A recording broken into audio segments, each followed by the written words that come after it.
রাজপথের লড়াকু সৈনিক কর্মীবান্ধব নেতা বিএনপির নির্বাহী কমিটির সহ অর্থনৈতিক বিষয়ক সম্পাদক জনাব মাহমুদুর রহমান সুমন দলের দুঃসময়ে নারায়ণগঞ্জ ২৫০০ থানার রাজপথে তাকেই সর্বপ্রথম সোচ্চার দেখা যায়। আওয়ামী লীগের দুঃশাসনের সময় মিটিং মিছিলে শহরের সর্বত্রই তাকে দেখা যেত। এজন্য হয়েছেন বারবার নির্যাতিত। ছাত্রজীবনে ছিলেন ছাত্রদলের একনিষ্ঠ কর্মী। নারায়ণগঞ্জ রাজনৈতিক অঙ্গনে এমন ত্যাগী নেতার মূল্যায়ন চান ২৫০০ এবং নারায়ণগঞ্জবাসী। নারায়ণগঞ্জ বাংলাদেশ জাতীয়তাবাদী দল এবং এর অঙ্গ সংগঠনের কর্মী সমর্থকদের সাথে আলাপকালে তারা জানিয়েছেন, মাহমুদুর রহমান সুমন বাংলাদেশ জাতীয়তাবাদী দলের পরীক্ষিত, ত্যাগী এবং নির্যাতিত নেতা। মাঠ পর্যায়ের কর্মী সমর্থকেরা যেকোনো দুঃসময়ে তাকে পাশে পেয়েছেন।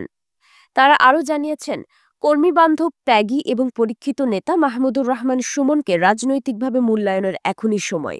বিএনপির জাতীয় নির্বাহী কমিটির সহ অর্থনৈতিক বিষয়ক সম্পাদক এবং নারায়ণগঞ্জ জেলা বিএনপির সাবেক সহসভাপতি এবং সাবেক কেন্দ্রীয় যুবদল নেতা মাহমুদুর রহমান সুমন। মাহমুদুর রহমান সুমন কেন্দ্রীয় বিএনপির সাবেক ধর্ম বিষয়ক সম্পাদক এবং নারায়ণগঞ্জের ২৫০০ থানা বিএনপির সাবেক প্রয়াত সভাপতি বদরুজ্জামান খান খসরুর ছেলে। তিনি নারায়ণগঞ্জ ২ সংসদীয় আসনে বিএনপির মনোনয়ন প্রত্যাশীদের একজন। বিএনপির নির্বাহী কমিটির সহ অর্থনৈতিক বিষয়ক সম্পাদক মাহমুদুর রহমান সুমন বলেছেন, দীর্ঘ ১৫ বছর ধরে বিএনপি নেতাকর্মীদের অবিরাম জুলুম নির্যাতন করেছে স্বৈরাচার এবং ফ্যাসিস্ট শেখ হাসিনা। বিএনপিকে নিয়ে অনেক ষড়যন্ত্র করা হয়েছে, কিন্তু স্বাধীনতার ঘোষক শহীদ প্রেসিডেন্ট জিয়াউর রহমানের আদর্শিক দল বিএনপির নেতাকর্মীদের ঐক্য নষ্ট করতে পারেনি, মনোবল ভাঙতে পারেনি।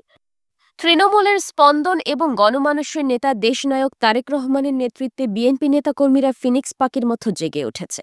মাহমুদুর রহমান সুমন নেতাকর্মীদের উদ্দেশ্যে বলেছেন, বিএনপি শহীদ রাষ্ট্রপতি জিয়াউর রহমানের হাতে গড়া দল, আর বেগম খালেদা জিয়া এদেশে গণতন্ত্র এবং মানবতার মা। তাছাড়া বর্তমান ভারপ্রাপ্ত চেয়ারম্যান তারেক রহমান তারুণ্যের অহংকার এবং শান্তিপ্রিয় নেতা। সেই জন্য তিনি নেতাকর্মীদেরকে সকলের সাথে সৌহার্দ্যপূর্ণ মনোভাব বজায় রেখে দলীয় কাজকর্ম করার আহ্বান জানিয়েছেন। তিনি সকল প্রকার হিংসা, বিদ্বেষ এবং আইনশৃঙ্খলা পরিস্থিতির অবনতিমূলক কর্মকাণ্ড থেকে সকলকে বিরত থাকতে বলেছেন।